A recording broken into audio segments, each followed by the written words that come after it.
para que pasemos al estudio expositivo de la palabra de Dios por medio de la primer carta o epístola de Juan que dirigió a las iglesias del primer siglo, pero también para nosotros, la iglesia del siglo presente, para que el Señor nos siga dando instrucciones por medio del apóstol Juan en relación a cómo vivir el evangelio, pero conforme a la voluntad de Dios y no conforme a la nuestra.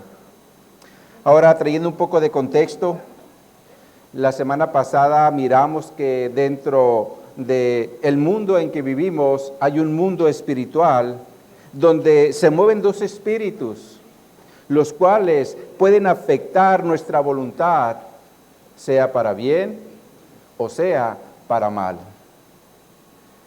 Y vimos que uno es el Espíritu Santo, el cual viene a morar a la vida del hombre para que nuestra voluntad opere conforme a la voluntad de Dios.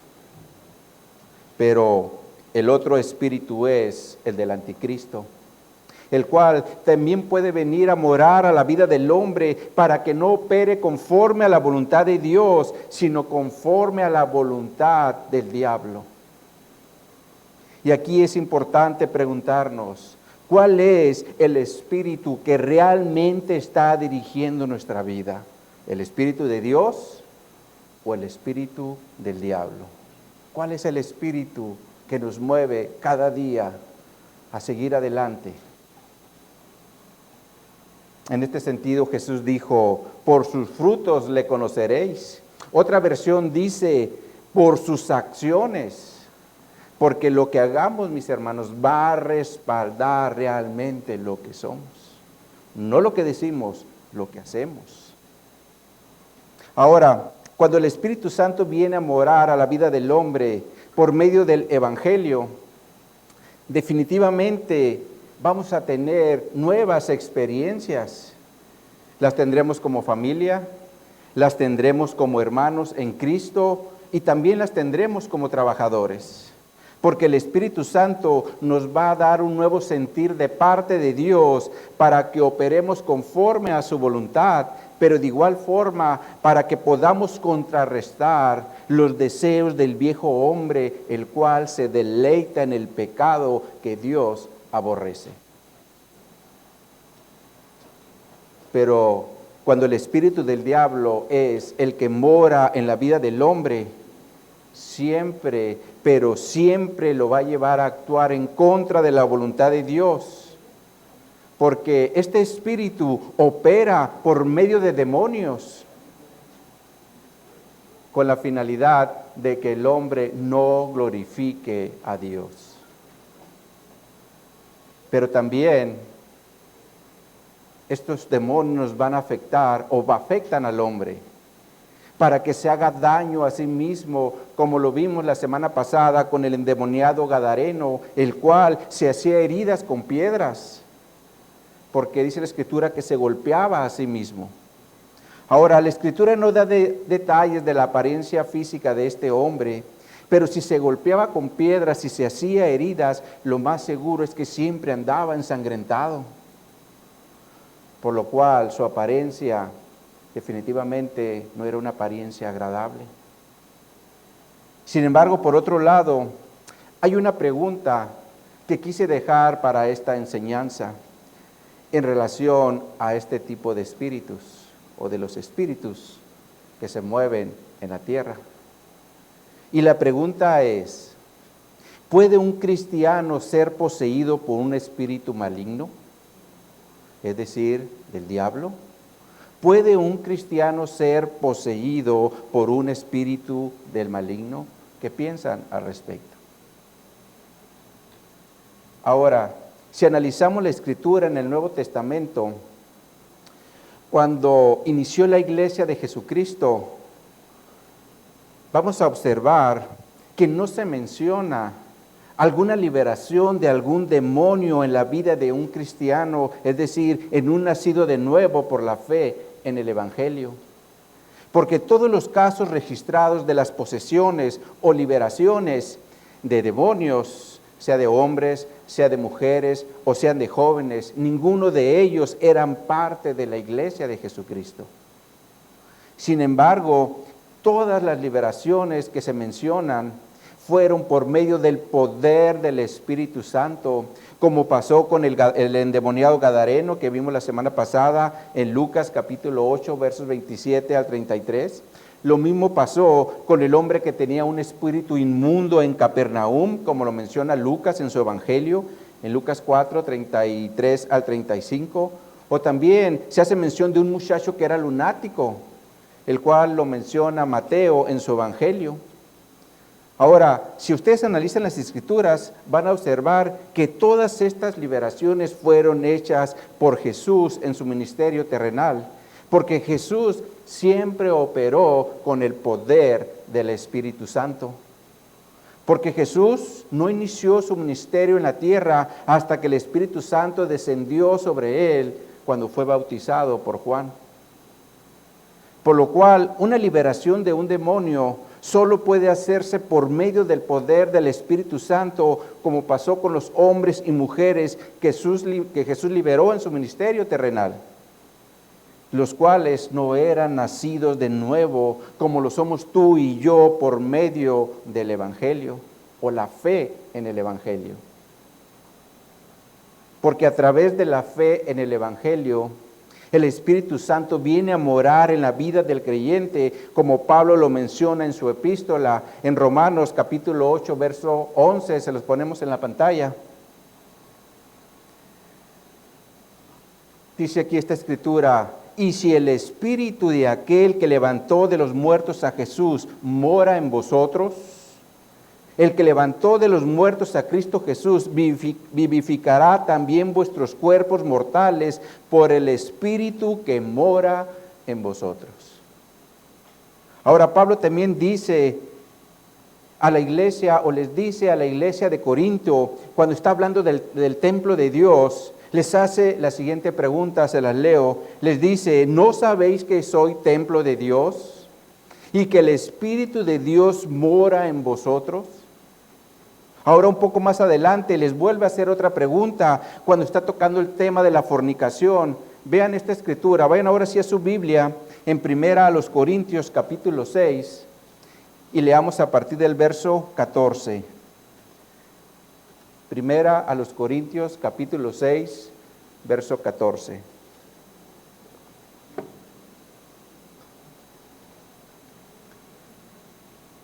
Dice aquí la palabra de Dios: y Dios, que levantó al Señor, también a nosotros nos levantará con su poder.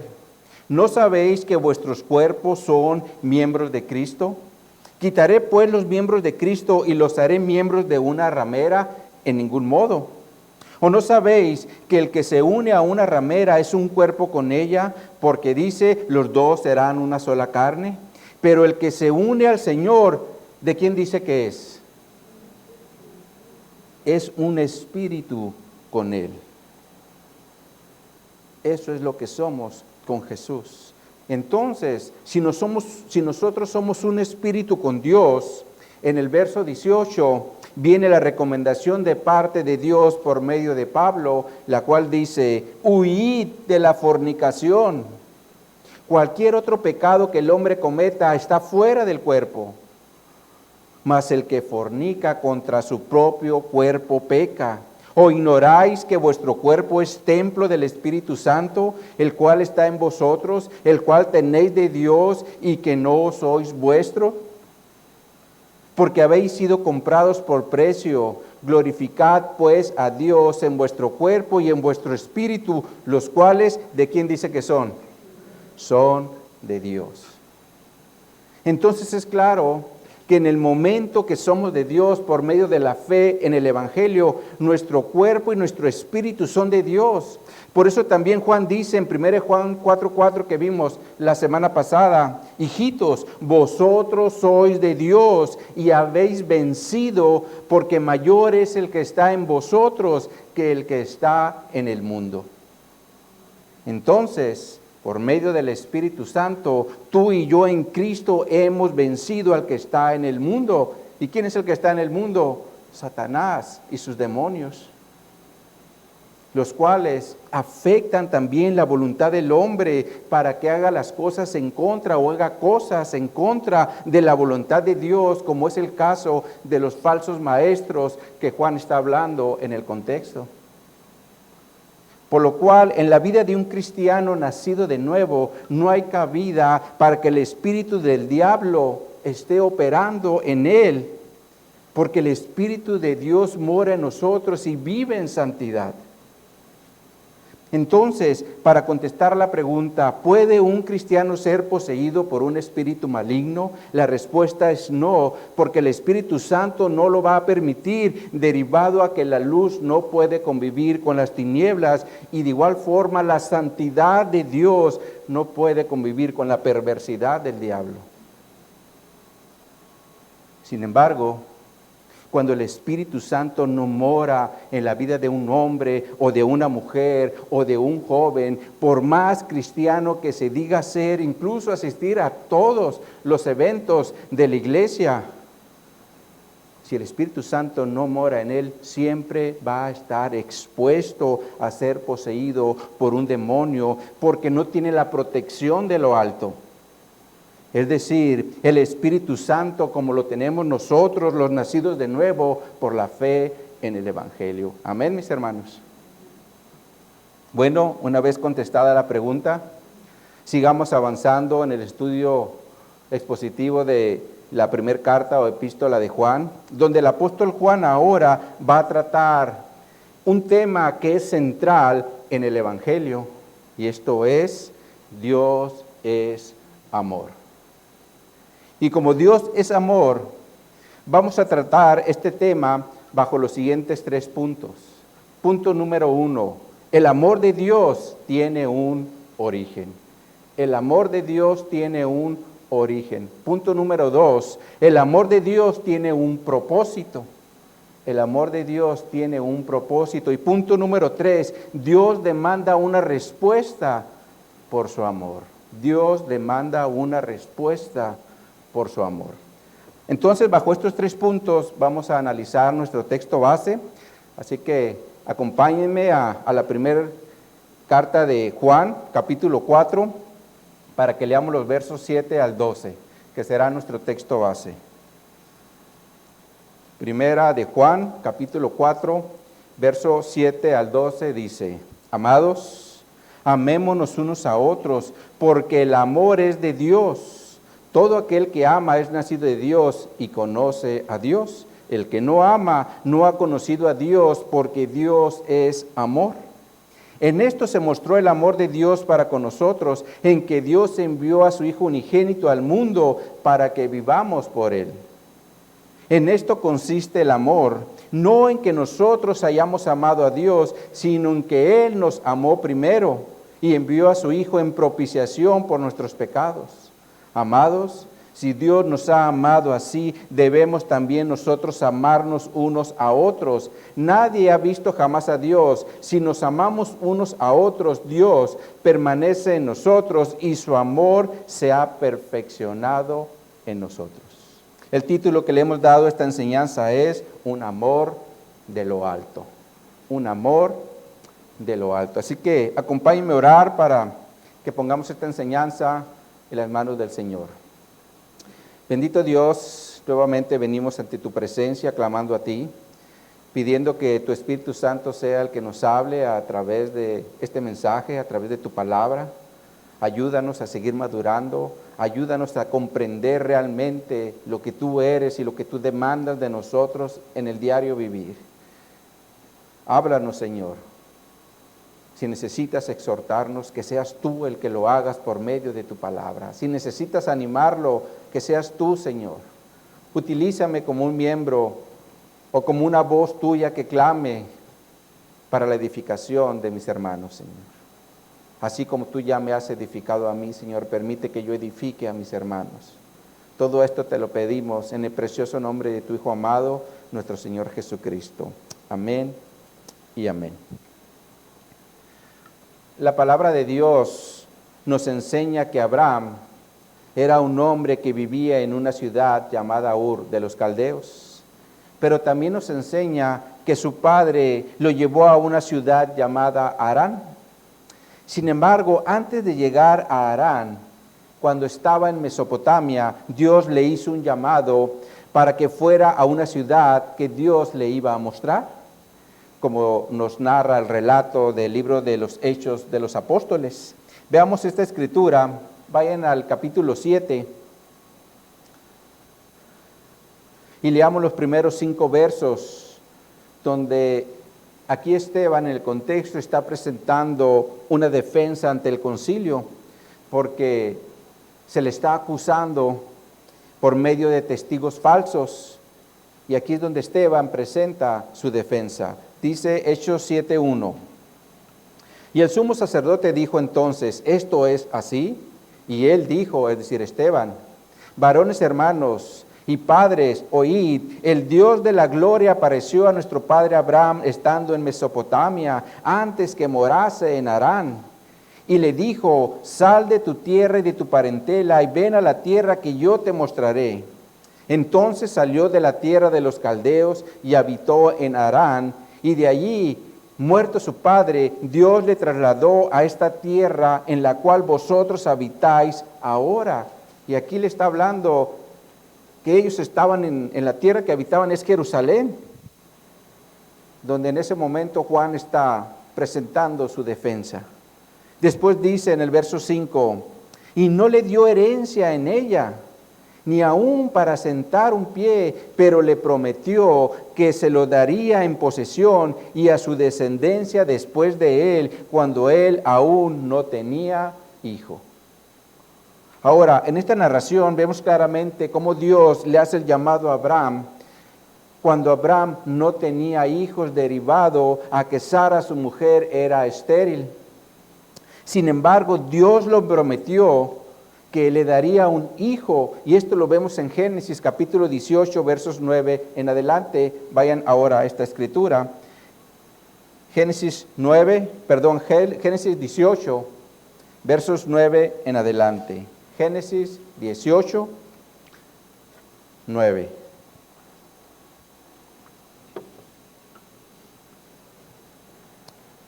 Ahora, en el contexto, nos habla de que Abraham miró a 3 varones que venían y él les ofreció hospedaje, pero dentro de estos 3 varones, uno de ellos era Dios encarnado y los otros 2 eran 2 ángeles que también habían venido como hombres, pero ellos venían a traer juicio de parte de Dios contra las ciudades de Sodoma y Gomorra. Pero aparte, aquí es más bien donde Dios le da esta promesa a Abraham directamente. Así que leamos ahí a partir del versículo 9. Dice, y le dijeron, ¿dónde está Sara tu mujer? Y él, es decir, Abraham, respondió, aquí en la tienda. Verso 10. Entonces dijo, de cierto volveré a ti, y según el tiempo de la vida, he aquí que Sara tu mujer tendrá un hijo. Y Sara escuchaba la puerta de la tienda que estaba detrás de él. Y Abraham y Sara eran viejos de edad avanzada, y a Sara se le había cesado la costumbre de las mujeres. Se rió pues Sara entre sí diciendo, después que he envejecido, ¿tendré deleite siendo también mi señor ya viejo? Entonces, ¿quién dice que dijo?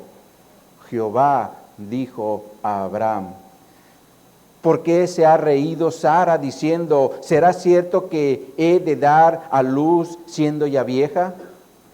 ¿Hay para Dios alguna cosa difícil?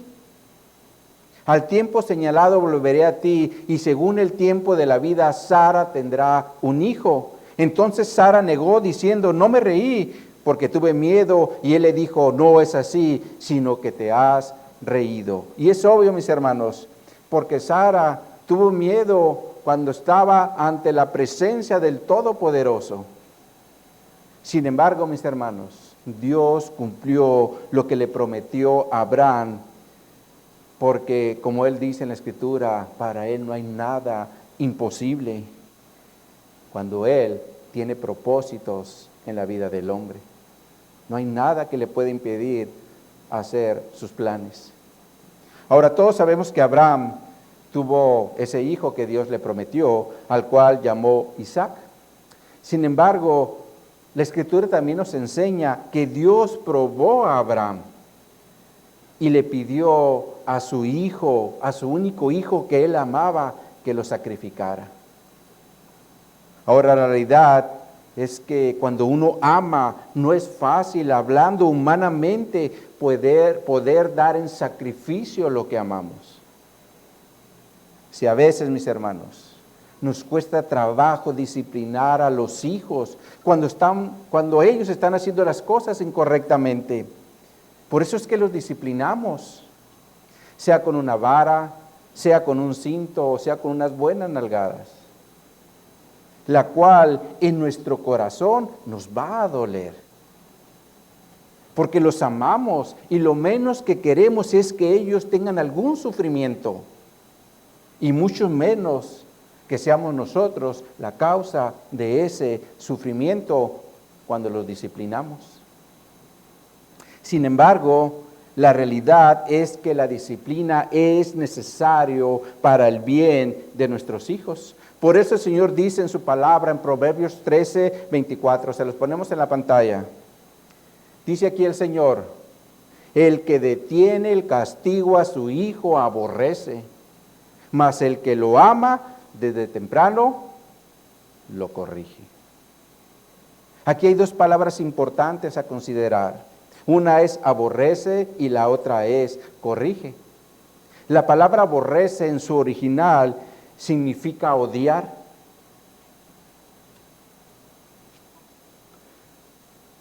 Lo cual definitivamente es contrario a amar. Por eso, cuando se detiene el castigo es como si odiáramos a nuestros hijos. Ahora, yo les pregunto, ¿qué pasa si un hijo crece en odio? ¿Cómo creen que será en su edad adulta? Para empezar, no va a respetar las autoridades porque nunca respetó la autoridad que tenía en casa, derivado a que él hacía lo que quería y se lo permitían. Pero de igual forma, siempre va a estar centrado en sí mismo, porque los padres, por no verlo enojado o llorando, le dan todo lo que él quiera.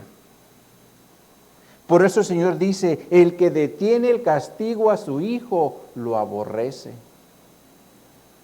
¿Están escuchando, padres, lo que dice la palabra de Dios? Ahora, la segunda palabra es corrige.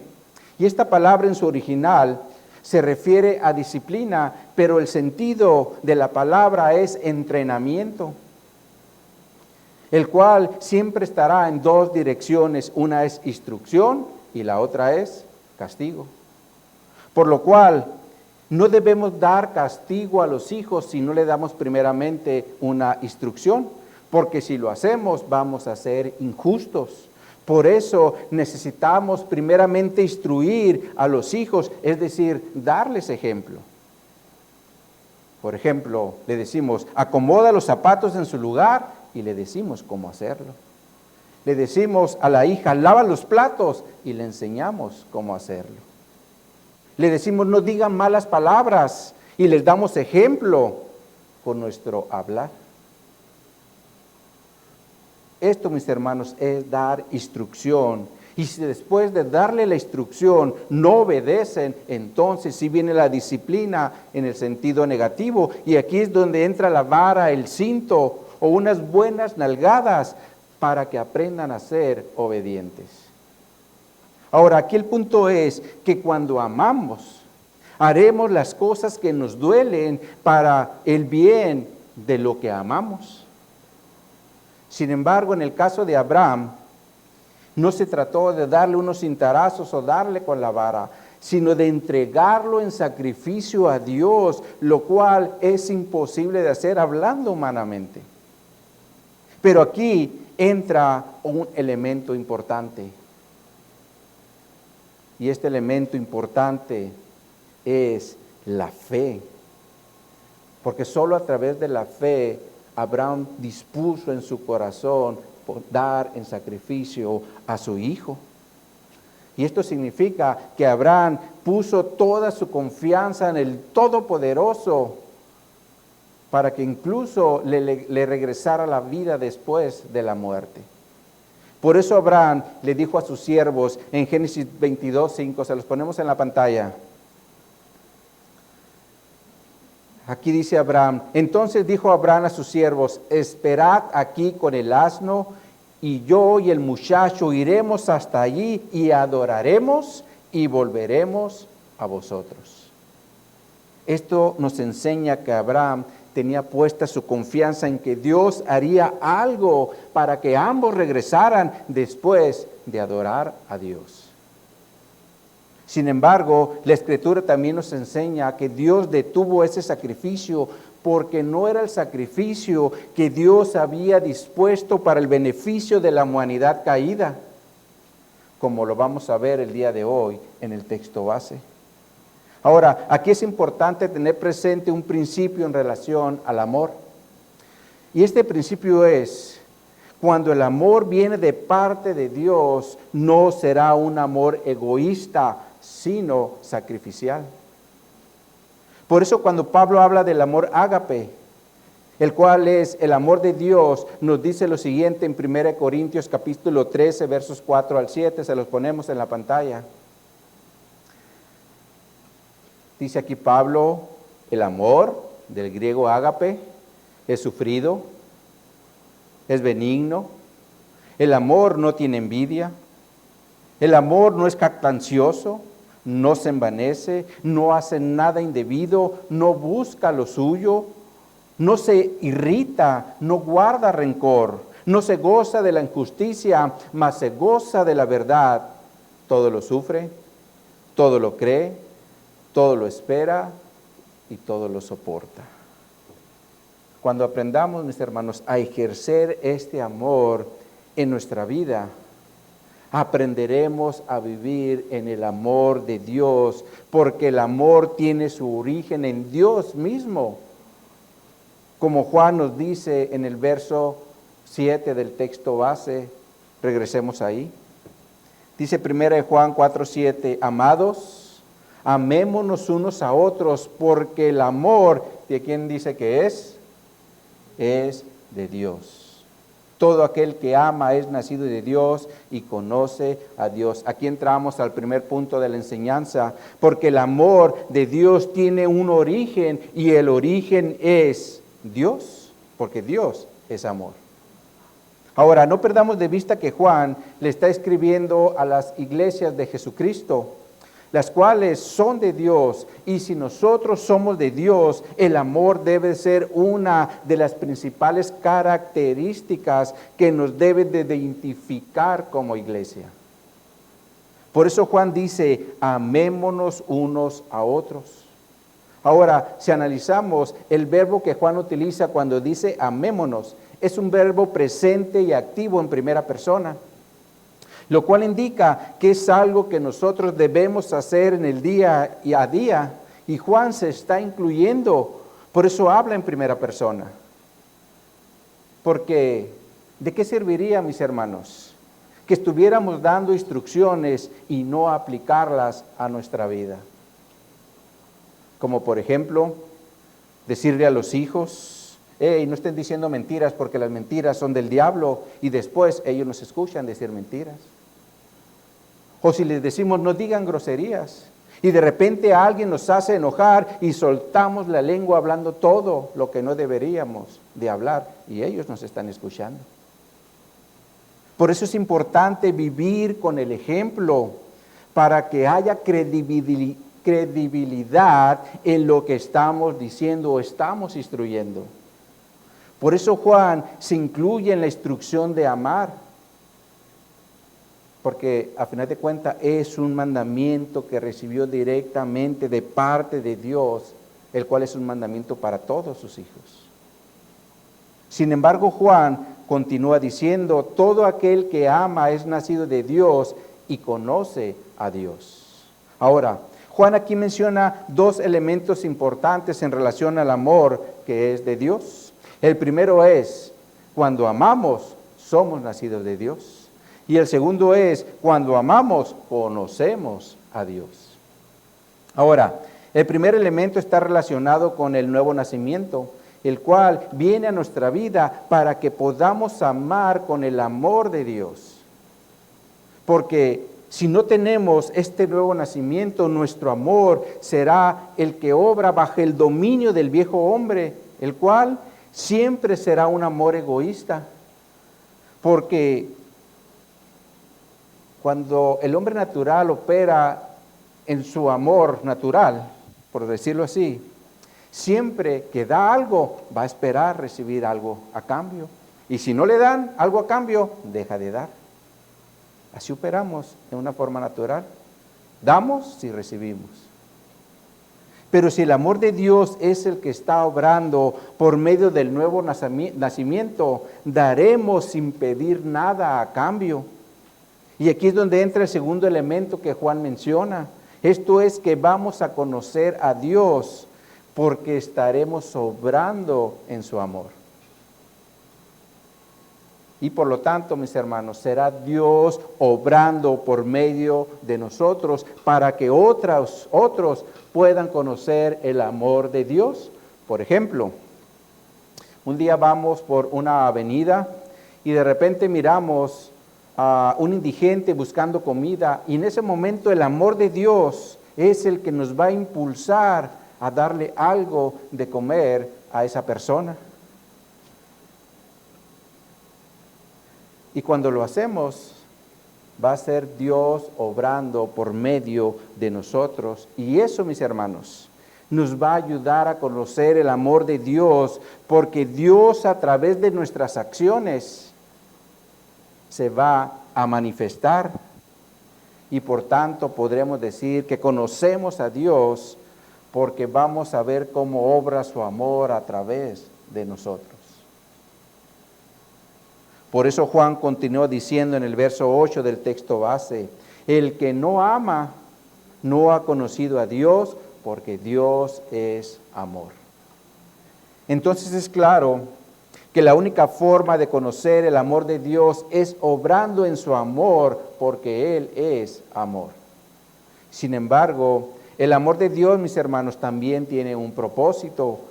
Y el propósito Juan lo menciona en el verso 9 del texto base, cuando dice, en esto se mostró el amor de Dios para con nosotros, en que Dios envió a su Hijo unigénito al mundo para que vivamos por Él. Aquí entramos al segundo punto de la enseñanza, porque el amor de Dios tiene un propósito. Y el propósito es mostrar su amor para con nosotros por medio de su Hijo Jesucristo, con la finalidad de que tú y yo vivamos por medio de Él.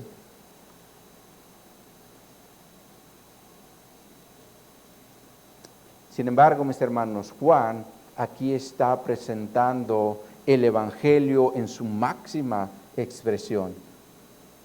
Porque por medio de la vida de Jesucristo, Dios mostró su amor a la humanidad.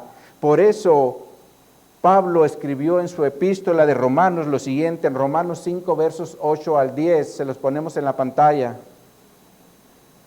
Dice aquí la Escritura, mas Dios muestra su amor para con nosotros, en que siendo aún pecadores, Cristo murió por nosotros, pues mucho más, estando ya justificados en su sangre, por Él seremos salvos de la ira, porque si siendo enemigos fuimos reconciliados con Dios por la muerte de su Hijo, mucho más, estando reconciliados, seremos salvos por su vida. Entonces, el propósito de Dios era darnos vida eterna, por medio de la muerte de Cristo en la cruz. Y mis hermanos, era el sacrificio que Dios tenía contemplado para la humanidad caída, porque solo a través de ese sacrificio el hombre podía ser reconciliado con Dios para salvación. Ahora, uno de los grandes errores que se enseña en algunas religiones del mundo es el pensar que nuestras obras o acciones serán las que abrirán el camino al cielo, lo cual es un gran error, porque el único que puede abrir el camino al cielo es Cristo a través de su sacrificio. Por eso Pablo dice en Efesios 2:9, no por obras para que nadie se gloríe. Por lo cual el hombre, por más que intente ayudar o hacer buenas obras a su prójimo, incluso vivir una vida moralista al 100%, si no se arrepiente de sus pecados y confiesa a Jesús como su Señor y Salvador, su destino eterno será el infierno por haber rechazado el amor de Dios, el cual se mostró por medio del sacrificio vicario de Cristo en la cruz. Por eso Juan continúa diciendo en el verso 10 del texto base. Dice 1 Juan 4:10, en esto consiste el amor. No en que nosotros hayamos amado a Dios, sino en que Él nos amó a nosotros y envió a su Hijo en propiciación por nuestros pecados. Aquí Juan nos enseña en qué consiste el amor. Y aquí es importante poner atención porque muchas veces los hombres piensan o creen que Dios nos ama porque miró algo bueno en nosotros, como por ejemplo, porque siempre fuimos obedientes a nuestros padres, porque fuimos buenos estudiantes, porque fuimos buenos trabajadores o somos buenos trabajadores, o porque siempre estamos al pendiente de la familia. Todo esto, mis hermanos, no es más que un engaño de Satanás, porque el hombre, por su naturaleza caída, no busca a Dios, como Pablo dice en Romanos capítulo 3, versos 10 al 12, se los ponemos en la pantalla. Dice aquí, como está escrito, no hay justo ni aun uno, no hay quien entienda, no hay quien busque a Dios.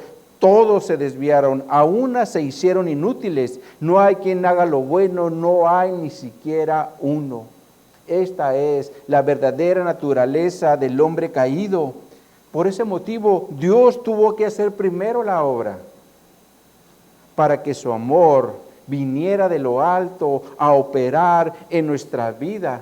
Por eso Juan dice, en esto consiste el amor, no en que nosotros hayamos amado, estoy hablando en el texto base, no es que nosotros hayamos amado a Dios, sino que Él nos amó a nosotros y envió a su Hijo en propiciación por nuestros pecados. Ahora la palabra propiciación significa apaciguar o calmar la ira, y eso fue lo que hizo Jesucristo en la cruz para que pudiéramos tener perdón de pecados. Sin embargo, para que el amor de Dios pueda obrar en la vida del hombre, la fe siempre será un elemento muy importante, porque si no hay fe, que dice el autor a los hebreos, es imposible agradar a Dios. Por eso también Pablo dice en Romanos capítulo 3, versos 21 en adelante, ahora sí véanlo en su Biblia, Romanos 3, 21.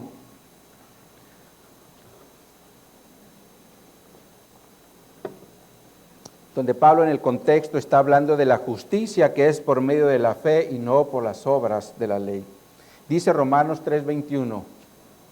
Pero ahora, aparte de la ley, se ha manifestado la justicia de Dios testificada por la ley y los profetas. La justicia de Dios por medio de la fe en Jesucristo para todos los que creen en Él, porque no hay diferencia, por cuanto todos pecaron y están destituidos de la gloria de Dios. Ahora, ¿quiénes son todos? En griego la palabra todos se refiere a un entero, por lo cual se refiere a todos, es decir, hombres, mujeres, jóvenes o niños, porque todos somos pecadores desde el momento que nacimos.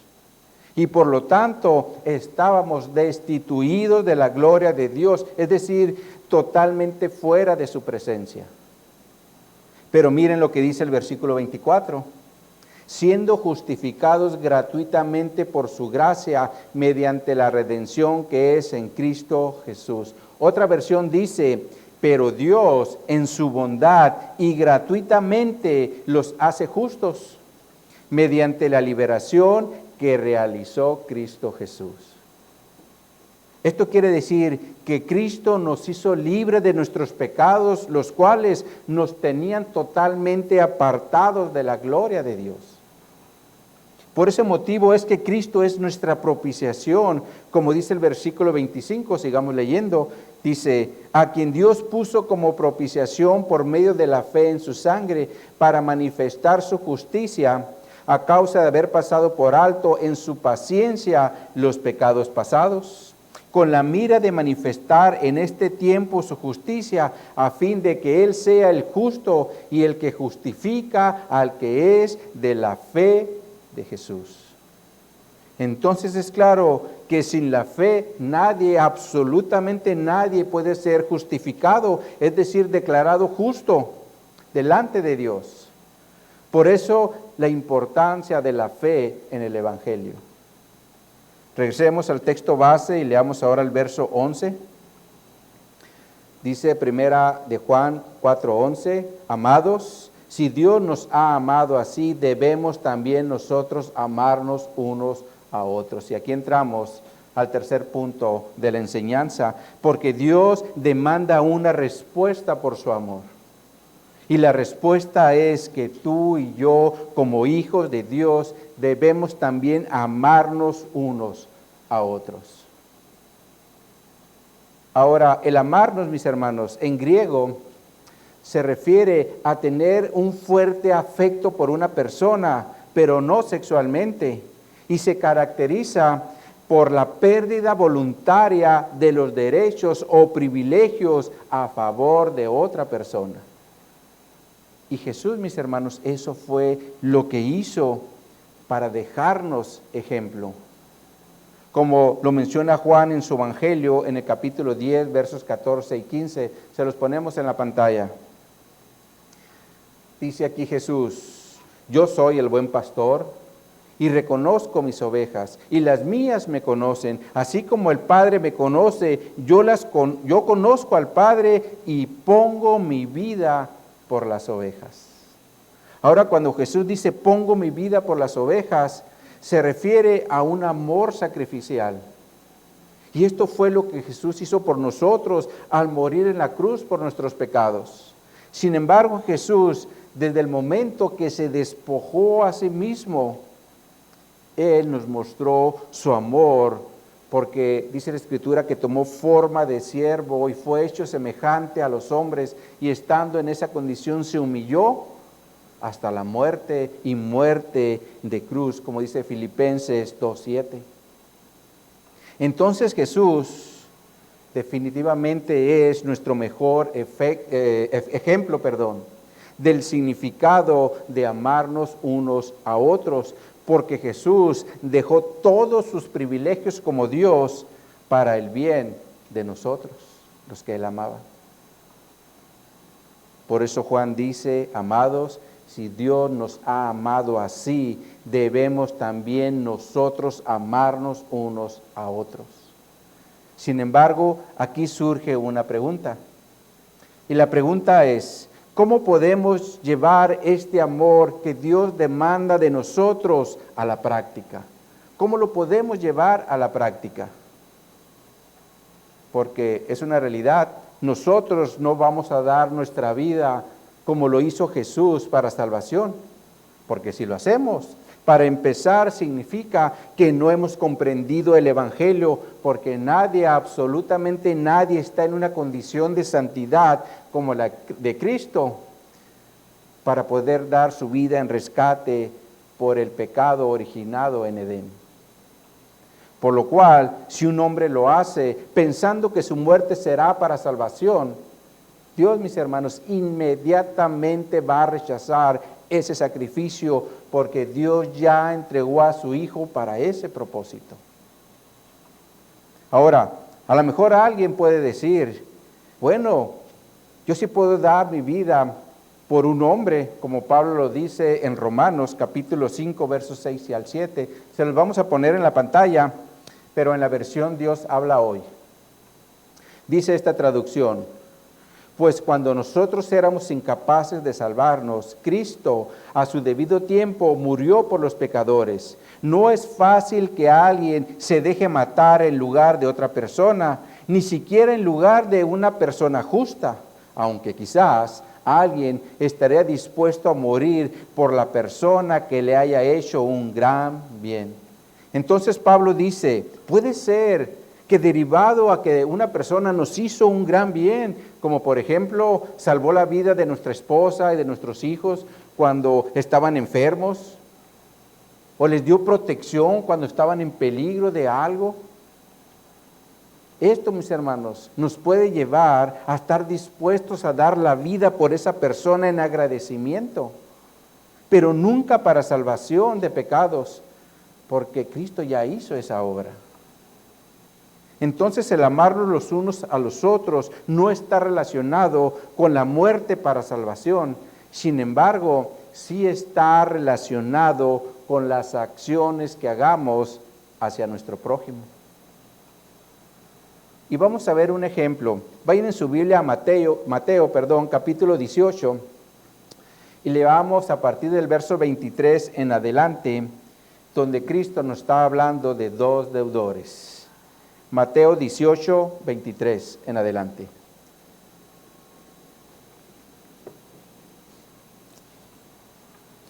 Dice aquí la palabra de Dios. Está hablando Jesús. Por lo cual el reino de los cielos es semejante a un rey que quiso hacer cuentas con sus siervos.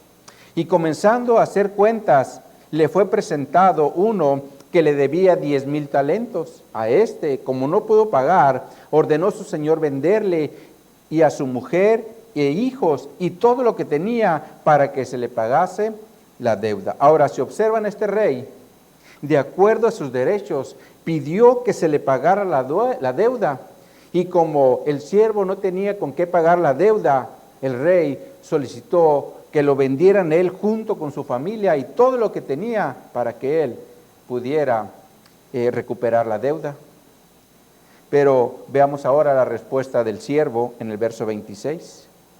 Entonces aquel siervo postrado le suplicaba diciendo, Señor, ten paciencia conmigo y yo te lo pagaré todo. El señor de aquel siervo movido, ¿a qué dice que fue movido? A misericordia, le soltó y le perdonó la deuda.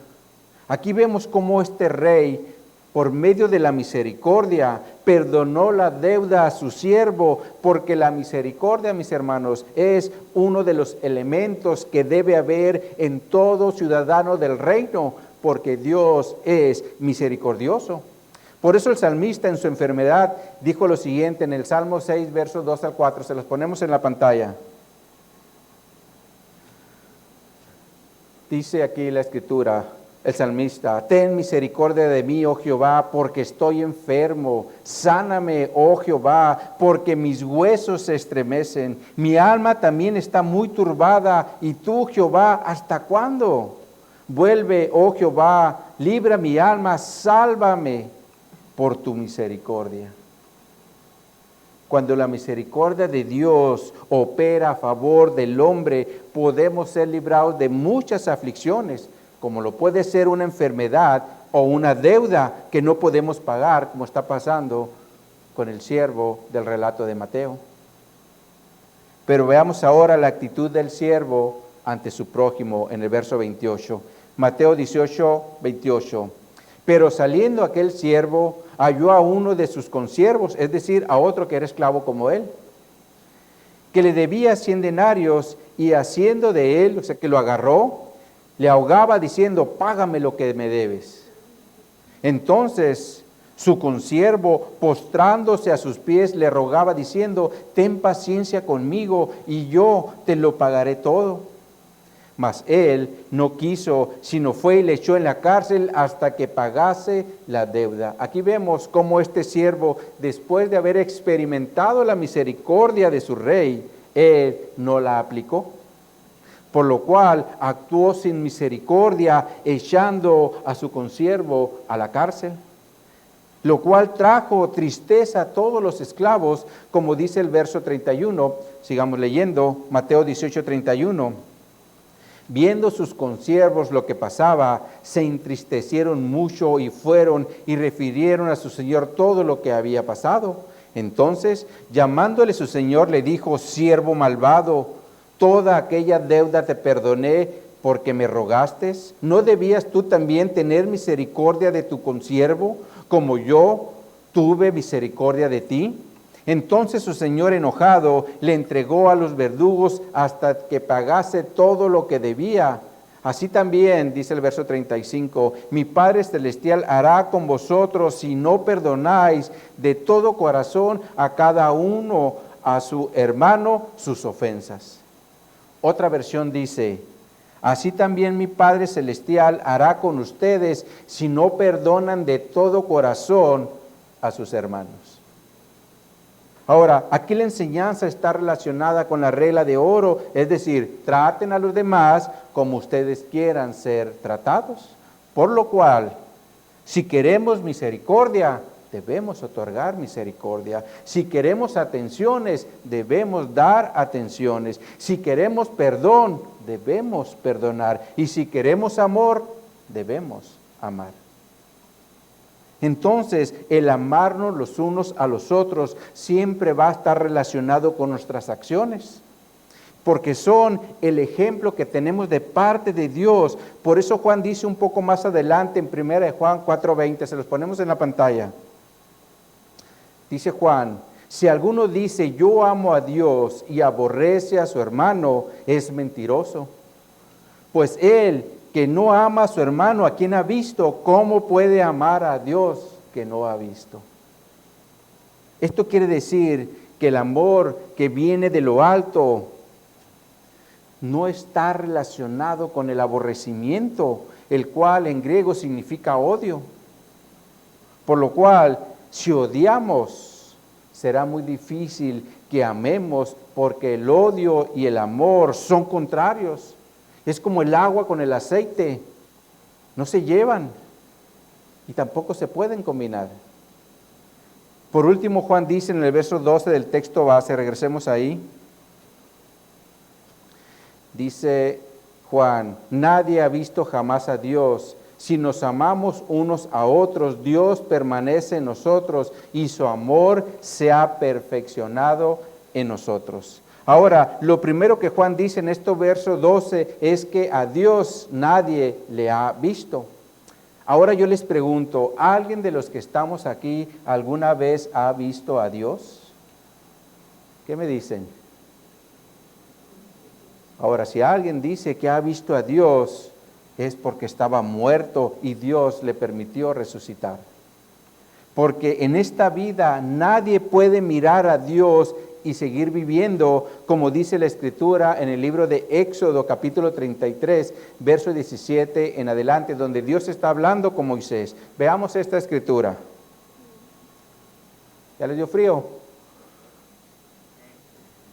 Aquí yo creo subirle.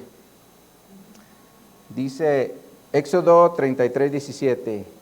Y Jehová dijo a Moisés, también haré esto que has dicho, por cuanto has hallado gracia en mis ojos y te he conocido por tu nombre. Dice el verso 18, y él, Moisés, o sea, es Moisés, entonces dijo, te ruego que me muestres tu gloria. Ahora, en hebreo, aquí la palabra gloria significa presencia. Por eso la traducción lenguaje actual dice, permíteme verte. Pero veamos qué le contesta Dios a Moisés en el verso 19. Y le respondió, yo haré pasar todo mi bien delante de tu rostro y proclamaré el nombre de Jehová delante de ti y tendré misericordia del que tendré misericordia y seré clemente para con el que seré clemente. Dijo más, no podrás ver mi rostro porque no me verá hombre. ¿Y qué dice? Y vivirá. Dice el versículo 21, y dijo aún Jehová, he aquí un lugar junto allí, y tú estarás sobre la peña, y cuando pase mi gloria, yo te pondré en una hendida de la peña, y te cubriré con mi mano hasta que haya pasado. Después apartaré mi mano y verás mi espalda, mas no se verá mi rostro. Esto nos enseña que nadie puede ver el rostro de Dios y seguir viviendo. Sin embargo, Jesús, que es Dios, es el que nos ha dado a conocer al Padre. Por eso Juan dice en su Evangelio, en Juan 1:18, se lo vamos a poner en la pantalla en la versión Dios habla hoy. Dice esta traducción, Nadie ha visto jamás a Dios. El Hijo único que es Dios y que vive en íntima comunión con el Padre es quien nos lo ha dado a conocer. Por lo cual, nosotros, mis hermanos, conocimos a Dios o conocemos a Dios por medio de Jesucristo y de igual forma por su amor cuando nos amamos unos a otros, porque a través de ese amor Dios permanece en nosotros, como dice Juan en el verso 12 del texto base. Pero también el amor de Dios se perfecciona en nosotros cuando nos amamos. Por lo cual el amor de lo alto ahora se debe manifestar a la humanidad por medio de nosotros, los hijos de Dios, para que ellos conozcan a Dios por medio de nuestro amor, que nosotros igualmente recibimos de parte de Dios. Entonces, como conclusión, en primer lugar, el amor de lo alto tiene un origen y el origen es Dios mismo, porque Dios es amor. Sin embargo, nosotros le conocemos cuando obramos por medio de su amor. En segundo lugar, el amor de lo alto tiene un propósito y el propósito es o era demostrar su amor por medio de la muerte de Cristo en la cruz, para que la humanidad caída pudiera tener salvación y vida eterna por medio de la fe en el Evangelio. Y en tercer lugar, Dios demanda una respuesta por su amor, y la respuesta es que nosotros como sus hijos nos amemos los unos a los otros como Cristo nos amó, es decir, dejando a un lado nuestros derechos por el bien de nuestro prójimo. Así que, mis hermanos, por ningún motivo dejemos de amarnos los unos a los otros, porque solo de esa forma el amor de lo alto se va a manifestar en nuestra vida como evidencia de que Dios vive en nosotros. Amén, mis hermanos. Vamos a orar. Bendito Dios, te damos gracias, Señor, por tu palabra que nos edifica, nos muestra cuál es la verdadera actitud que debe tener un hijo tuyo, Señor. Porque el amarnos no nomás es decir te amo, sino el amarnos es darnos por los hermanos, dejar a un lado nuestros derechos y buscar el beneficio de nuestros hermanos. Algo, mi Señor, que solamente lo podemos hacer por la dirección de tu Espíritu Santo en nuestra vida. Porque la realidad es que el hombre natural que está ahí dentro de nosotros es egoísta. Pero cuando tu Espíritu Santo está operando en nuestra vida, el poder de lo alto está operando a través de nosotros y podemos ejercer ese amor que es tuyo porque tú también eres o porque tú eres amor. Y cuando amamos podemos demostrarle a nuestro prójimo tu amor, el que tú ya primeramente nos diste a través de tu Hijo Jesucristo. Así que, Señor, ayúdanos como iglesia para no olvidarnos, Señor, de que fuimos llamados también para que nos amemos los unos a los otros. Porque aparte ese es un mandamiento que tú dejaste. Tú dijiste, en esto conocerán que son mis discípulos si se aman los unos a los otros. Como tú eres amor, quieres que nosotros como tus hijos también operemos en amor. Así que, Señor, ayúdanos.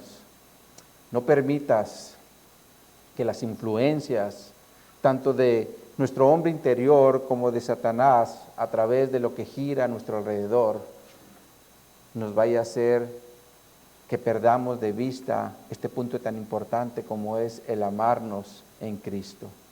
El ver por los hermanos, el ver sus necesidades, el estar allí al pendiente, porque somos ahora un solo cuerpo.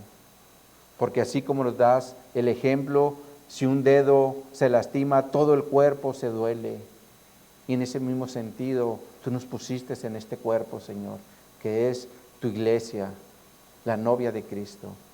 Ayúdanos, Señor, a que en todo momento siempre tengamos presente que debemos amarnos porque tú nos amaste primero. Así que te doy gracias, Señor, por esta enseñanza, por la vida de cada uno de mis hermanos, para que sigamos adelante, ejerciendo ese amor que ya tenemos tuyo, Señor. Lo ejerzamos primeramente en nosotros y también lo ejerzamos en los que están a nuestro alrededor, Señor. porque no podemos dar nada de lo que no tengamos, y tú ya nos lo diste todo, Señor. Así que nos ponemos en tus manos, Señor, y te damos gracias en el precioso nombre de tu Hijo amado, nuestro Señor Jesucristo. Amén y amén. Pues muy bien, mis hermanos, ahora